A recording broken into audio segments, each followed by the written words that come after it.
ಎಲ್ಲರಿಗೂ ನಮಸ್ಕಾರ.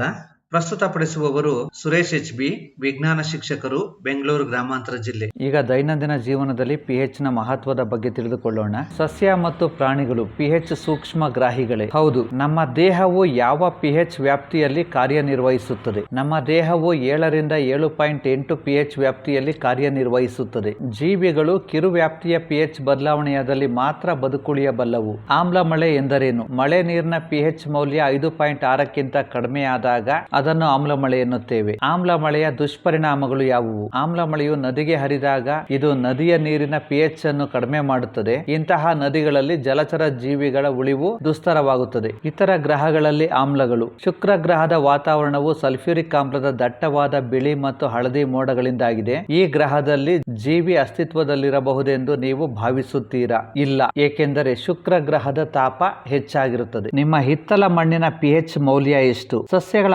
ಆರೋಗ್ಯಕರ ಬೆಳವಣಿಗೆಗೆ ನಿರ್ದಿಷ್ಟ ಪಿಎಚ್ ವ್ಯಾಪ್ತಿಯ ಅಗತ್ಯವಿದೆ. ಸಸ್ಯದ ಆರೋಗ್ಯಕರ ಬೆಳವಣಿಗೆಗೆ ಅಗತ್ಯವಾದ ಪಿಎಚ್ ಕಂಡುಹಿಡಿಯಲು ನೀವು ವಿವಿಧ ಸ್ಥಳಗಳಿಂದ ಮಣ್ಣನ್ನು ಸಂಗ್ರಹಿಸಿ ಈ ಕೆಳಗಿನ ಚಟುವಟಿಕೆಯಲ್ಲಿ ವಿವರಿಸಿರುವ ವಿಧಾನದಲ್ಲಿ ಪಿಎಚ್ ಪರೀಕ್ಷಿಸಿ. ನೀವು ಮಣ್ಣನ್ನು ಸಂಗ್ರಹಿಸಿದ ಸ್ಥಳದಲ್ಲಿ ಯಾವ ಸಸ್ಯಗಳು ಬೆಳೆಯುತ್ತವೆ ಎಂಬುದನ್ನು ನೀವು ದಾಖಲಿಸಬಹುದು. ಚಟುವಟಿಕೆ 2.12 ಮಣ್ಣು ಪರೀಕ್ಷೆ. ಒಂದು ಪ್ರಣಾಳದಲ್ಲಿ ಸ್ವಲ್ಪ ಮಣ್ಣನ್ನು ಹಾಕಿ ಅದಕ್ಕೆ ಸ್ವಲ್ಪ ನೀರನ್ನು ಸೇರಿಸಿ ಚೆನ್ನಾಗಿ ಕಲಕಿ ಪ್ರಣಾಳದಲ್ಲಿರುವ ಘಟಕಗಳನ್ನು ಸೋಸಿ ಮತ್ತು ಶೋಧಿತ ದ್ರವವನ್ನು ಪ್ರಣಾಳದಲ್ಲಿ ಸಂಗ್ರಹಿಸಿ. ಶೋಧಿತ ದ್ರಾವಣದ ಪಿಎಚ್ ಮೌಲ್ಯವನ್ನು ಸಾರ್ವತ್ರಿಕ ಸೂಚಕ ಕಾಗದ ಬಳಸಿ ಪರೀಕ್ಷಿಸಿ. ನಿಮ್ಮ ಪ್ರದೇಶದಲ್ಲಿ ಸಸ್ಯಗಳ ಬೆಳವಣಿಗೆಗೆ ಅತ್ಯಂತ ಸೂಕ್ತವಾದ ಮಣ್ಣಿನ ಪಿಎಚ್ ಕುರಿತು ನೀವು ಯಾವ ನಿರ್ಣಯಕ್ಕೆ ಬರುವಿರಿ? ಪಿಎಚ್ ಮೌಲ್ಯ 7ಕ್ಕಿಂತ ಕಡಿಮೆ ಇದ್ದರೆ ಅದು ಆಮ್ಲೀಯ ಗುಣ ಹೊಂದಿರುತ್ತದೆ. ಪಿಎಚ್ ಮೌಲ್ಯ 7ಕ್ಕಿಂತ ಹೆಚ್ಚಾಗಿದ್ದರೆ ಆ ಮಣ್ಣು ಪ್ರತ್ಯಾಮ್ಲೀಯ ಗುಣ ಹೊಂದಿರುತ್ತದೆ. ಸಸ್ಯಗಳು ಆರೋಗ್ಯಕರವಾಗಿ ಬೆಳವಣಿಗೆ ಹೊಂದಲು ಮಣ್ಣು ತಟಸ್ಥ ಗುಣವನ್ನು ಹೊಂದಿರಬೇಕು. ಆದ್ದರಿಂದ ಆಮ್ಲೀಯ ಮಣ್ಣಿಗೆ ಪ್ರತ್ಯಾಮ್ಲೀಯ ಗುಣ ಹೊಂದಿರುವ ರಾಸಾಯನಿಕ ಗೊಬ್ಬರವನ್ನ ಬಳಸಬೇಕು.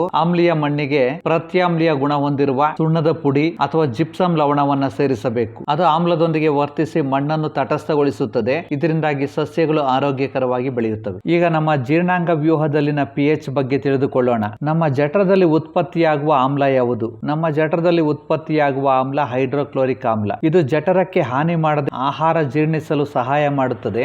ಅಜೀರ್ಣತೆ ಸಂದರ್ಭದಲ್ಲಿ ಜಠರ ಅಗತ್ಯಕ್ಕಿಂತ ಅಧಿಕ ಆಮ್ಲ ಉತ್ಪಾದಿಸುತ್ತದೆ ಮತ್ತು ಇದು ನೋವು ಮತ್ತು ಉರಿಗೆ ಕಾರಣವಾಗುತ್ತದೆ. ಈ ನೋವಿನಿಂದ ಮುಕ್ತಿ ಪಡೆಯಲು ಜನರು ಆಮ್ಲ ಶಾಮಕ ಎಂದು ಕರೆಯಲ್ಪಡುವ ಪ್ರತ್ಯಾಮ್ಲಗಳನ್ನು ಬಳಸುತ್ತಾರೆ. ಈ ಆಮ್ಲ ಶಾಮಕಗಳು ಹೆಚ್ಚುವರಿ ಆಮ್ಲವನ್ನು ತಟಸ್ಥಗೊಳಿಸುತ್ತವೆ. ಮೆಗ್ನೀಷಿಯಂ ಹೈಡ್ರಾಕ್ಸೈಡ್ ಅಥವಾ ಮೆಗ್ನೀಷಿಯಾದ ಹಾಲು ಒಂದು ಸೌಮ್ಯ ಪ್ರತ್ಯಾಮ್ಲ. ಸಾಮಾನ್ಯವಾಗಿ ಇದನ್ನು ಆಮ್ಲ ಶಾಮಕವಾಗಿ ಬಳಸುತ್ತಾರೆ. ಈಗ ಹಲ್ಲಿನ ಸವೆತಕ್ಕೆ ಕಾರಣವಾಗುವ ಪಿಎಚ್ ಬದಲಾವಣೆ ಬಗ್ಗೆ ತಿಳಿದುಕೊಳ್ಳೋಣ. ಬಾಯಿಯಲ್ಲಿ ಪಿಎಚ್ 5.5ಕ್ಕಿಂತ ಕಡಿಮೆ ಆದಾಗ ಹಲ್ಲಿನ ಸವೆತ ಪ್ರಾರಂಭವಾಗುತ್ತದೆ. ಬಾಯಿಯಲ್ಲಿ ಪಿಎಚ್ 5.5ಕ್ಕಿಂತ ಕಡಿಮೆ ಆದಾಗ ಹಲ್ಲಿನ ಸವೆತ ಪ್ರಾರಂಭವಾಗುತ್ತದೆ. ಕ್ಯಾಲ್ಸಿಯಂ ಹೈಡ್ರಾಕ್ಸಿ ಅಪಟೈಟ್ ನಿಂದ ಕ್ಯಾಲ್ಸಿಯಂ ಫಾಸ್ಫೇಟ್ ನ ಒಂದು ಸ್ಫಟಿಕ ರೂಪ ಮಾಡಲ್ಪಟ್ಟಿರುವ ಹಲ್ಲಿನ ಎನಾಮೆಲ್ ದೇಹದಲ್ಲಿನ ಅತ್ಯಂತ ಕಠಿಣ ವಸ್ತುವಾಗಿದೆ. ಹಲ್ಲನ್ನು ಆವರಿಸಿರುವ ಗಟ್ಟಿ ಪದರ ಎನಾಮೆಲ್. ಇದು ನೀರಿನಲ್ಲಿ ವಿಲೀನವಾಗುವುದಿಲ್ಲ. ಆದರೆ ಬಾಯಿಯಲ್ಲಿನ ಪಿಎಚ್ 5.5ಕ್ಕಿಂತ ಕಡಿಮೆ ಆದಾಗ ಇದು ಸವೆತಕ್ಕೊಳಗಾಗುತ್ತದೆ. ಆಹಾರ ಸೇವನೆಯ ನಂತರ ಬಾಯಿಯಲ್ಲಿ ಉಳಿದ ಸಕ್ಕರೆ ಮತ್ತು ಆಹಾರದ ಕಣಗಳ ವಿಘಟನೆಯಿಂದ ಬಾಯಿಯಲ್ಲಿರುವ ಬ್ಯಾಕ್ಟೀರಿಯಾಗಳು ಆಮ್ಲಗಳನ್ನು ಉತ್ಪತ್ತಿ ಮಾಡುತ್ತವೆ. ಇದನ್ನು ತಡೆಗಟ್ಟುವ ಅತ್ಯುತ್ತಮ ವಿಧಾನವೆಂದರೆ ಆಹಾರ ಸೇವನೆಯ ನಂತರ ಬಾಯಿಯನ್ನು ಸ್ವಚ್ಛಗೊಳಿಸುವುದು. ಹಲ್ಲುಗಳನ್ನು ಸ್ವಚ್ಛಗೊಳಿಸಲು ಸಾಮಾನ್ಯವಾಗಿ ಪ್ರತ್ಯಾಮ್ಲೀಯವಾಗಿರುವ ಟೂತ್ ಪೇಸ್ಟ್ ಗಳನ್ನು ಬಳಸುವುದರಿಂದ ಹೆಚ್ಚಿನ ಆಮ್ಲವನ್ನು ತಟಸ್ಥೀಕರಣಗೊಳಿಸಬಹುದು ಮತ್ತು ಹಲ್ಲಿನ ಸವೆತವನ್ನು ತಡೆಗಟ್ಟಬಹುದು. ಈಗ ರಾಸಾಯನಿಕ ಯುದ್ಧ ತಂತ್ರದ ಮೂಲಕ ಸಸ್ಯ ಮತ್ತು ಪ್ರಾಣಿಗಳಿಂದ ಸ್ವರಕ್ಷಣೆ ಬಗ್ಗೆ ತಿಳಿದುಕೊಳ್ಳೋಣ.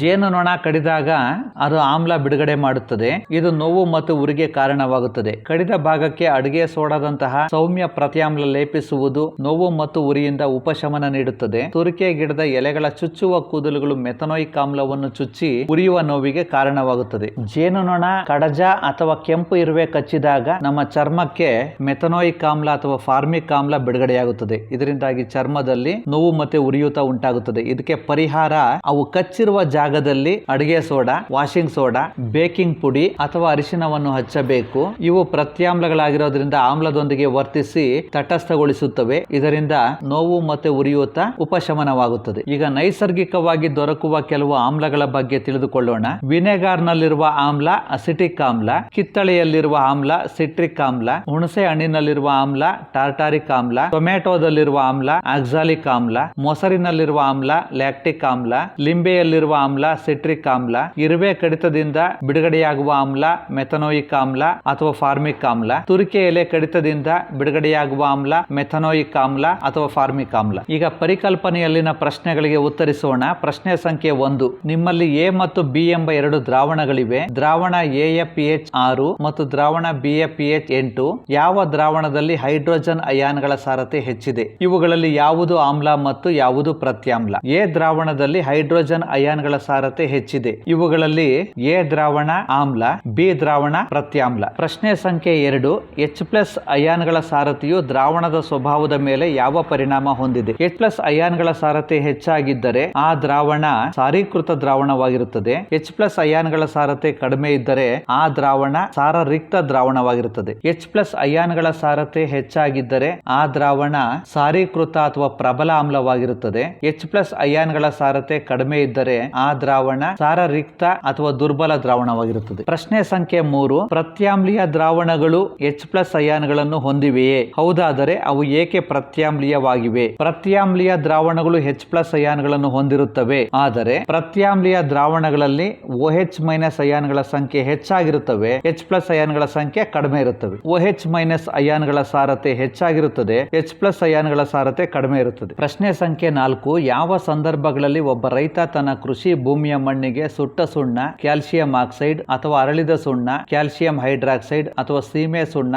Calcium carbonate ಬೆರೆಸುತ್ತಾನೆ? ಮಣ್ಣು ಆಮ್ಲೀಯ ಗುಣ ಹೊಂದಿರುವ ಸಂದರ್ಭಗಳಲ್ಲಿ ಒಬ್ಬ ರೈತ ತನ್ನ ಕೃಷಿ ಭೂಮಿಯ ಮಣ್ಣಿಗೆ ಸುಟ್ಟ ಸುಣ್ಣ ಅಥವಾ ಅರಳಿದ ಸುಣ್ಣ ಅಥವಾ ಸೀಮೆ ಸುಣ್ಣ ಬೆರೆಸುತ್ತಾನೆ. ಏಕೆಂದರೆ ಇವು ಪ್ರತ್ಯಾಮ್ಲೀಯ ಗುಣ ಹೊಂದಿರುವುದರಿಂದ ಆಮ್ಲಗಳೊಂದಿಗೆ ವರ್ತಿಸಿ ತಟಸ್ಥಗೊಳಿಸುತ್ತವೆ. ತಟಸ್ಥ ಗುಣ ಹೊಂದಿರುವ ಮಣ್ಣು ಸಸ್ಯಗಳ ಆರೋಗ್ಯಕರ ಬೆಳವಣಿಗೆಗೆ ಸಹಾಯಕವಾಗಿರುತ್ತದೆ. ಈಗ ಲವಣಗಳ ಕುರಿತು ತಿಳಿದುಕೊಳ್ಳೋಣ. ಚಟುವಟಿಕೆ 2.13 ಕೆಳಗೆ ಕೊಟ್ಟಿರುವ ಲವಣಗಳ ಅಣುಸೂತ್ರ ಬರೆಯಿರಿ. Potassium sulphate K2SO4, sodium sulphate Na2SO4, calcium sulphate CaSO4 twice, magnesium sulphate MgSO4 twice, ತಾಮ್ರದ sulphate CuSO4, sodium chloride NaCl, sodium nitrate Na2NO3, sodium carbonate Na2CO3, ammonium chloride NH4Cl. ಯಾವ ಆಮ್ಲಗಳು ಮತ್ತು ಪ್ರತ್ಯಾಮ್ಲಗಳಿಂದ ಮೇಲಿನ ಲವಣಗಳನ್ನು ಪಡೆಯಬಹುದು ಎಂಬುದನ್ನ ಗುರುತಿಸಿ. ಒಂದೇ ಧನ ಅಥವಾ ಋಣ ರಾಡಿಕಲ್ ಗಳನ್ನ ಹೊಂದಿರುವ ಲವಣಗಳು ಒಂದೇ ಕುಟುಂಬಕ್ಕೆ ಸೇರಿದವು ಎನ್ನುತ್ತೇವೆ. ಉದಾಹರಣೆಗೆ NaCl ಮತ್ತು Na2SO4 ಸೋಡಿಯಂ ಲವಣಗಳ ಕುಟುಂಬಕ್ಕೆ ಸೇರಿವೆ. ಇದೇ ರೀತಿ NaCl ಮತ್ತು KCl ಕ್ಲೋರೈಡ್ ಅಯಾನ್ಗಳ ಕುಟುಂಬಕ್ಕೆ ಸೇರಿವೆ. ಈಗ ಲವಣಗಳ pH ಬಗ್ಗೆ ತಿಳಿದುಕೊಳ್ಳೋಣ. ಚಟುವಟಿಕೆ 2.14 ಕೆಳಗಿನ ಲವಣಗಳ ಮಾದರಿ ಸಂಗ್ರಹಿಸಿ. Sodium chloride, potassium nitrate, aluminium chloride, ಸತುವಿನ ಸಲ್ಫೇಟ್, ತಾಮ್ರದ sulphate, sodium acetate, sodium carbonate ಮತ್ತು ಸೋಡಿಯಂ ಹೈಡ್ರೋಜನ್ ಕಾರ್ಬೊನೇಟ್. ನೀರಿನೊಂದಿಗೆ ಅವುಗಳ ವಿಲೀನತೆಯನ್ನು ಪರೀಕ್ಷಿಸಿ. ಆಸವಿತ ನೀರನ್ನೇ ಬಳಸಿ, ಏಕೆಂದರೆ ಆಸವಿತ ನೀರು ಅತ್ಯಂತ ಶುದ್ಧ ನೀರು. ಇದು ತಟಸ್ಥ ಗುಣ ಹೊಂದಿರುತ್ತದೆ. ಲಿಟ್ಮಸ್ ನೊಂದಿಗೆ ಈ ದ್ರಾವಣಗಳ ಕ್ರಿಯೆಯನ್ನ ಪರೀಕ್ಷಿಸಿ ಮತ್ತು pH ಕಾಗದ ಬಳಸಿ ಅವುಗಳ pH ಕಂಡುಹಿಡಿಯಿರಿ. ಯಾವ ಲವಣಗಳು ಆಮ್ಲೀಯ, ಪ್ರತ್ಯಾಮ್ಲೀಯ ಅಥವಾ ತಟಸ್ಥ? ಲವಣಗಳನ್ನ ಉಂಟು ಮಾಡಲು ಬಳಸಿದ ಆಮ್ಲ ಮತ್ತು ಪ್ರತ್ಯಾಮ್ಲಗಳನ್ನ ಗುರುತಿಸಿ ನಿಮ್ಮ ವೀಕ್ಷಣೆಗಳನ್ನ ಕೋಷ್ಟಕದಲ್ಲಿ ಪಟ್ಟಿ ಮಾಡಿ. ಪ್ರಬಲ ಆಮ್ಲ ಮತ್ತು ಪ್ರಬಲ ಪ್ರತ್ಯಾಮ್ಲಗಳ ಲವಣಗಳು ತಟಸ್ಥವಾಗಿದ್ದು ಅವುಗಳ pH ಮೌಲ್ಯ 7 ಆಗಿರುತ್ತದೆ. ಪ್ರಬಲ ಆಮ್ಲ ಮತ್ತು ದುರ್ಬಲ ಪ್ರತ್ಯಾಮ್ಲದ ಲವಣಗಳು 7ಕ್ಕಿಂತ ಕಡಿಮೆ pH ಮೌಲ್ಯ ಹೊಂದಿದ್ದು ಆಮ್ಲೀಯವಾಗಿವೆ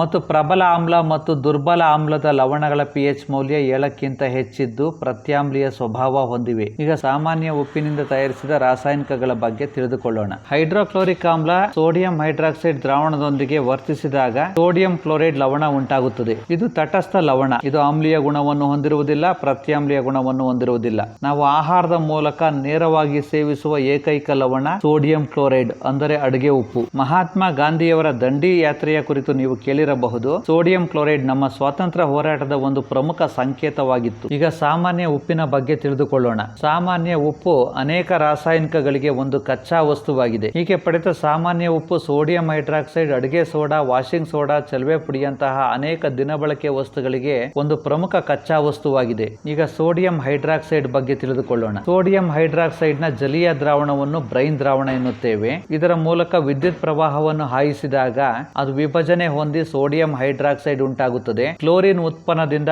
ಕ್ಲೋರ್ ಮತ್ತು ಸೋಡಿಯಂ ಹೈಡ್ರಾಕ್ಸೈಡ್ ಕ್ಷಾರ ಉತ್ಪನ್ನದಿಂದ ಆಲ್ಕಲಿ ಎಂಬ ಪದಗಳನ್ನು ತೆಗೆದುಕೊಂಡು ಇದಕ್ಕೆ ಕ್ಲೋರೋ ಆಲ್ಕಲಿ ಪ್ರಕ್ರಿಯೆ ಎಂಬ ಹೆಸರು ನೀಡಲಾಗಿದೆ. ಸೋಡಿಯಂ ಕ್ಲೋರೈಡ್ ನೀರಿನೊಂದಿಗೆ ವರ್ತಿಸಿದಾಗ ಸೋಡಿಯಂ ಹೈಡ್ರಾಕ್ಸೈಡ್, ಕ್ಲೋರಿನ್ ಮತ್ತು ಹೈಡ್ರೋಜನ್ ಉತ್ಪತ್ತಿಯಾಗುತ್ತವೆ. ಕ್ಲೋರಿನ್ ಅನಿಲ ಆನೋಡ್ ನಲ್ಲಿಯೂ ಮತ್ತು ಹೈಡ್ರೋಜನ್ ಅನಿಲ ಕ್ಯಾಥೋಡ್ ನಲ್ಲಿಯೂ ಬಿಡುಗಡೆಯಾಗುತ್ತವೆ. ಸೋಡಿಯಂ ಹೈಡ್ರಾಕ್ಸೈಡ್ ದ್ರಾವಣ ಕ್ಯಾಥೋಡ್ ಸಮೀಪದಲ್ಲಿ ಉಂಟಾಗುತ್ತದೆ. ಈ ಪ್ರಕ್ರಿಯೆಯಲ್ಲಿ ಉತ್ಪತ್ತಿಯಾಗುವ ಎಲ್ಲಾ 3 ಉತ್ಪನ್ನಗಳು ಉಪಯುಕ್ತವಾಗಿವೆ. ಇವುಗಳ ಉಪಯೋಗಗಳ ಬಗ್ಗೆ ತಿಳಿದುಕೊಳ್ಳೋಣ. ಕ್ಲೋರಿನ್ ಅನ್ನು ನೀರಿನ ಶುದ್ಧೀಕರಣ, ಈಜುಕೊಳಗಳು, PVC, ಸೋಂಕು ನಿವಾರಕಗಳು, ಸೋಂಕು ನಾಶಕಗಳು, CFC, ಕೀಟನಾಶಕಗಳ ತಯಾರಿಕೆಯಲ್ಲಿ ಬಳಸುತ್ತಾರೆ. ಹೈಡ್ರೋಜನ್ ಅನಿಲವನ್ನು ಇಂಧನವಾಗಿ, ಕೃತಕ ಬೆಣ್ಣೆ ತಯಾರಿಕೆಯಲ್ಲಿ, ಅಮೋನಿಯಾದಂತಹ ರಸಗೊಬ್ಬರಗಳನ್ನು ತಯಾರಿಸಲು ಬಳಸುತ್ತಾರೆ. ಸೋಡಿಯಂ ಹೈಡ್ರಾಕ್ಸೈಡ್ ಒಳಗೊಂಡಿರುವ ಬ್ರೈನ್ ದ್ರಾವಣವನ್ನು ಲೋಹಗಳ ಜಿಡ್ಡು ನಿವಾರಣೆ, ಸಾಬೂನು ಮತ್ತು ಮಾರ್ಜಕಗಳು, ಕಾಗದ ತಯಾರಿಕೆ, ಕೃತಕ ನೂಲುಗಳ ತಯಾರಿಕೆಯಲ್ಲಿ ಬಳಸುತ್ತಾರೆ. ಕ್ಲೋರೋ ಆಲ್ಕಲಿ ಪ್ರಕ್ರಿಯೆಯಿಂದ ಉಂಟಾಗುವ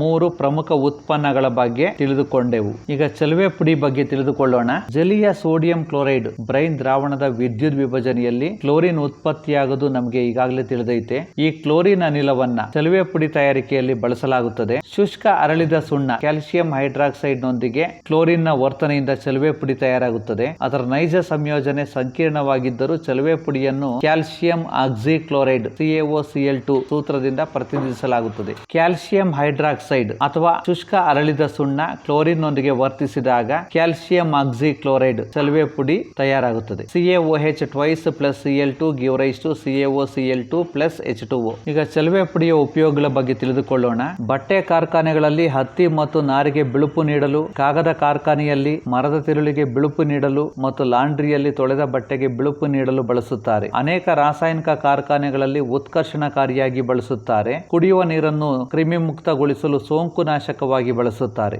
ಈಗ ಅಡಿಗೆ ಸೋಡಾದ ಬಗ್ಗೆ ತಿಳಿದುಕೊಳ್ಳೋಣ. Baking soda. ಅಡಿಗೆ ಸೋಡಾವನ್ನು ಸಾಮಾನ್ಯವಾಗಿ ಅಡಿಗೆ ಮನೆಯಲ್ಲಿ ರುಚಿಯಾದ ಗರಿಗರಿಯಾದ ಪಕೋಡ ಇತ್ಯಾದಿಗಳ ತಯಾರಿಕೆಯಲ್ಲಿ ಉಪಯೋಗಿಸುತ್ತಾರೆ. ಕೆಲವೊಮ್ಮೆ ಇದನ್ನು ಅಡಿಗೆ ಬೇಯಿಸುವ ವೇಗ ಹೆಚ್ಚಿಸಲು ಸೇರಿಸುತ್ತಾರೆ. ಅಡಿಗೆ ಸೋಡಾದ ರಾಸಾಯನಿಕ ಹೆಸರು ಸೋಡಿಯಂ ಹೈಡ್ರೋಜನ್ ಕಾರ್ಬನೇಟ್. ಅದರ ಅಣುಸೂತ್ರ NaHCO3. ಇದರ ತಯಾರಿಕೆಯಲ್ಲಿ ಸೋಡಿಯಂ ಕ್ಲೋರೈಡ್ ಅನ್ನು ಒಂದು ಕಚ್ಚಾ ವಸ್ತುವಾಗಿ ಉಪಯೋಗಿಸುತ್ತಾರೆ. ಸೋಡಿಯಂ ಕ್ಲೋರೈಡ್, ನೀರು, ಕಾರ್ಬನ್ ಡೈಆಕ್ಸೈಡ್ ಮತ್ತು ಅಮೋನಿಯಾ ವರ್ತಿಸಿದಾಗ ಅಮೋನಿಯಂ ಕ್ಲೋರೈಡ್ ಮತ್ತು ಸೋಡಿಯಂ ಹೈಡ್ರೋಜನ್ ಕಾರ್ಬನೇಟ್ ಉಂಟಾಗುತ್ತವೆ. ಸೋಡಿಯಂ ಹೈಡ್ರೋಜನ್ ಕಾರ್ಬನೇಟ್ ಅನ್ನು ಕಾಯಿಸಿದಾಗ ಸೋಡಿಯಂ ಕಾರ್ಬನೇಟ್ ನೀರು ಮತ್ತು ಕಾರ್ಬನ್ ಡೈಆಕ್ಸೈಡ್ ಆಗಿ ವಿಭಜನೆಯಾಗುತ್ತದೆ. ಸೋಡಿಯಂ ಬೈಕಾರ್ಬನೇಟ್ ಅಥವಾ ಸೋಡಿಯಂ ಹೈಡ್ರೋಜನ್ ಕಾರ್ಬನೇಟ್ ಅನ್ನು ಕಾಯಿಸಿ ಸೋಡಿಯಂ ಕಾರ್ಬನೇಟ್ ಅಥವಾ ವಾಷಿಂಗ್ ಸೋಡಾವನ್ನು ತಯಾರಿಸುತ್ತಾರೆ. ಸೋಡಿಯಂ ಹೈಡ್ರೋಜನ್ ಕಾರ್ಬನೇಟ್ ಗೃಹ ಬಳಕೆಯಲ್ಲಿ ಅನೇಕ ಉಪಯೋಗಗಳನ್ನು ಹೊಂದಿದೆ. ಈಗ ಸೋಡಿಯಂ ಹೈಡ್ರೋಜನ್ ಕಾರ್ಬನೇಟ್ NaHCO3 ನ ಉಪಯೋಗಗಳ ಬಗ್ಗೆ ತಿಳಿದುಕೊಳ್ಳೋಣ. ಬೇಕಿಂಗ್ ಸೋಡಾದ ತಯಾರಿಕೆಯಲ್ಲಿ ಇದು ಅಡಿಗೆ ಸೋಡಾ, ಸೋಡಿಯಂ ಹೈಡ್ರೋಜನ್ ಕಾರ್ಬನೇಟ್ ಮತ್ತು ಟಾರ್ಟಾರಿಕ್ ಆಮ್ಲದಂತಹ ಒಂದು ಸೌಮ್ಯ ಖಾದ್ಯ ಯೋಗ್ಯ ಆಮ್ಲದ ಮಿಶ್ರಣವಾಗಿದೆ. ಬೇಕಿಂಗ್ ಪುಡಿಯನ್ನು ಕಾಸಿದಾಗ ಅಥವಾ ನೀರಿನೊಂದಿಗೆ ಮಿಶ್ರಣಗೊಳಿಸಿದಾಗ ಈ ಕೆಳಗಿನ ಕ್ರಿಯೆ ನಡೆಯುತ್ತದೆ. NaHCO3 plus H plus give rise to CO2 plus H2O plus ಆಮ್ಲದ ಸೋಡಿಯಂ ಲವಣ. ಈ ಕ್ರಿಯೆಯಲ್ಲಿ ಉತ್ಪತ್ತಿಯಾದ ಕಾರ್ಬನ್ ಡೈಆಕ್ಸೈಡ್ ಬ್ರೆಡ್ ಅಥವಾ ಕೇಕ್ ಅನ್ನು ಉಬ್ಬಿಸಿ ಮೃದು ಮತ್ತು ರಂಧ್ರಯುಕ್ತಗೊಳಿಸುತ್ತದೆ. ಸೋಡಿಯಂ ಹೈಡ್ರೋಜನ್ ಕಾರ್ಬನೇಟ್ ಅಗ್ನಿಶಾಮಕದಲ್ಲೂ ಸೋಡಿಯಂ ಹೈಡ್ರೋಜನ್ ಕಾರ್ಬನೇಟ್ ಆಮ್ಲಶಾಮಕಗಳಲ್ಲೂ ಒಂದು ಪ್ರಮುಖ ಘಟಕವಾಗಿದೆ. ಇದು ಕ್ಷಾರೀಯವಾಗಿದ್ದು ಜಠರದಲ್ಲಿನ ಹೆಚ್ಚುವರಿ ಆಮ್ಲವನ್ನು ತಟಸ್ಥಗೊಳಿಸುತ್ತದೆ ಮತ್ತು ಉಪಶಮನ ನೀಡುತ್ತದೆ. ಇದನ್ನು ಬೆಂಕಿ ಆರಿಸುವ ಸೋಡಾ ಆಸಿಡ್ ಉಪಕರಣಗಳಲ್ಲಿ ಬಳಸುತ್ತಾರೆ. ಈಗ ವಾಷಿಂಗ್ ಸೋಡಾದ ಬಗ್ಗೆ ತಿಳಿದುಕೊಳ್ಳೋಣ. ವಾಷಿಂಗ್ ಸೋಡಾದ ರಾಸಾಯನಿಕ ಹೆಸರು ಸೋಡಿಯಂ ಕಾರ್ಬನೇಟ್. ಇದರ ಅಣುಸೂತ್ರ Na2CO3 10H2O. ಬೇಕಿಂಗ್ ಸೋಡಾವನ್ನ ಕಾಸುವ ಮೂಲಕ ಸೋಡಿಯಂ ಕಾರ್ಬನೇಟ್ ಅನ್ನ ಪಡೆಯಬಹುದು. ಸೋಡಿಯಂ ಕಾರ್ಬನೇಟ್ ನ ಪುನರ್ ಸ್ಫಟಿಕೀಕರಣದಿಂದ ವಾಷಿಂಗ್ ಸೋಡಾ ಉಂಟಾಗುತ್ತದೆ. ಇದೊಂದು ಪ್ರತ್ಯಾಮ್ಲೀಯ ಲವಣ. ಸೋಡಿಯಂ ಕಾರ್ಬನೇಟ್ 10 ಅಣು ನೀರಿನೊಂದಿಗೆ ವರ್ತಿಸಿ ಸೋಡಿಯಂ ಕಾರ್ಬನೇಟ್ ನ ಜಲೀಯ ದ್ರಾವಣ ಉಂಟಾಗುತ್ತದೆ.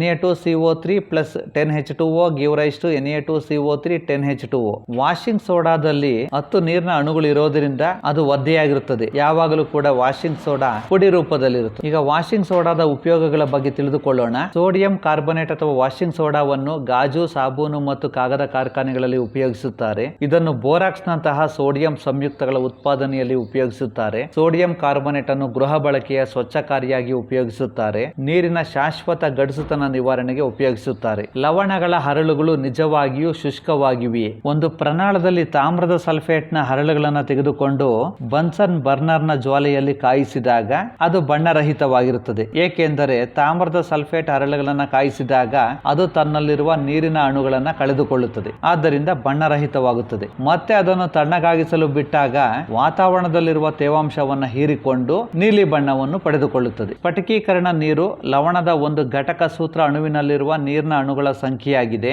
ಒಂದು ಘಟಕ ಸೂತ್ರ ತಾಮ್ರದ ಸಲ್ಫೇಟ್ ನಲ್ಲಿ 5 ನೀರಿನ ಅಣುಗಳಿವೆ. ಸಜಲ ತಾಮ್ರದ ಸಲ್ಫೇಟ್ ನ ರಾಸಾಯನಿಕ ಸೂತ್ರ CuSO4 5H2O. ಸಜಲ ವಾಷಿಂಗ್ ಸೋಡಾದ ರಾಸಾಯನಿಕ ಸೂತ್ರ Na2CO3 10H2O. ಸ್ಫಟಿಕೀಕರಣ ನೀರನ್ನ ಹೊಂದಿರುವ ಇನ್ನೊಂದು ಲವಣವೆಂದರೆ ಜಿಪ್ಸಮ್. ಇದರ ಅಣುಸೂತ್ರ CaSO4 2H2O. ಇದರ ರಾಸಾಯನಿಕ ಹೆಸರು ಜಲೀಯ ಕ್ಯಾಲ್ಸಿಯಂ ಸಲ್ಫೇಟ್. ಈಗ ಪ್ಲಾಸ್ಟರ್ ಆಫ್ ಪ್ಯಾರಿಸ್ ಬಗ್ಗೆ ತಿಳಿದುಕೊಳ್ಳೋಣ. POP ಬಗ್ಗೆ ತಿಳಿದುಕೊಳ್ಳೋಣ. ಜಿಪ್ಸಮ್ ಅನ್ನು 373 ಕೆಲ್ವಿನ್ಗೆ ಕಾಸಿದಾಗ ಇದು ನೀರಿನ ಅಣುವನ್ನು ಕಳೆದುಕೊಳ್ಳುತ್ತದೆ ಮತ್ತು calcium sulphate hemihydrate CaSO4 12H2O ಆಗುತ್ತದೆ. ಇದನ್ನೇ ಪ್ಲಾಸ್ಟರ್ ಆಫ್ ಪ್ಯಾರಿಸ್ ಎನ್ನುತ್ತೇವೆ. ಜಿಪ್ಸಮ್ ಅನ್ನು ಅಧಿಕ ಉಷ್ಣತೆಗೆ ಕಾಯಿಸಿ POP ಯನ್ನು ಪಡೆಯಲಾಗುತ್ತದೆ. ಮುರಿದ ಮೂಳೆಗಳಿಗೆ ಸರಿಯಾದ ಸ್ಥಳದಲ್ಲಿ ಆಧಾರವಾಗಿ ಲೇಪನ ಮಾಡಲು ವೈದ್ಯರು ಬಳಸುವ ವಸ್ತು ಪ್ಲಾಸ್ಟರ್ ಆಫ್ ಪ್ಯಾರಿಸ್. ಇದು ಬಿಳಿ ಪುಡಿಯಾಗಿದ್ದು ನೀರಿನೊಂದಿಗೆ ಮಿಶ್ರಣಗೊಳಿಸಿದಾಗ ಪುನಃ ಗಟ್ಟಿಯಾದ ಘನರೂಪದ ಜಿಪ್ಸಮ್ ಆಗಿ ಬದಲಾಗುತ್ತದೆ. ಪ್ಲಾಸ್ಟರ್ ಆಫ್ ಪ್ಯಾರಿಸ್ 1.5 ಅಣು ನೀರಿನೊಂದಿಗೆ ವರ್ತಿಸಿ ಜಿಪ್ಸಮ್ ಉಂಟಾಗುತ್ತದೆ. CaSO4 1.5H2O give rise to CaSO4 2H2O. Plaster of Paris ಅನ್ನು ಆಟಿಕೆಗಳ ತಯಾರಿಕೆ, ಅಲಂಕಾರಿಕ ವಸ್ತುಗಳಲ್ಲಿ ಮತ್ತು ನುಣುಪಾದ ಮೇಲ್ಮೈ ನಿರ್ಮಿಸಲು ಉಪಯೋಗಿಸುತ್ತಾರೆ. ಕ್ಯಾಲ್ಸಿಯಂ ಸಲ್ಫೇಟ್ ಹೆಮಿಹೈಡ್ರೇಟ್ ಅನ್ನು ಪ್ಲಾಸ್ಟರ್ ಆಫ್ ಪ್ಯಾರಿಸ್ ಎಂದು ಕರೆಯುತ್ತಾರೆ. ವೀಕ್ಷಿಸಿದ್ದಕ್ಕೆ ಧನ್ಯವಾದಗಳು.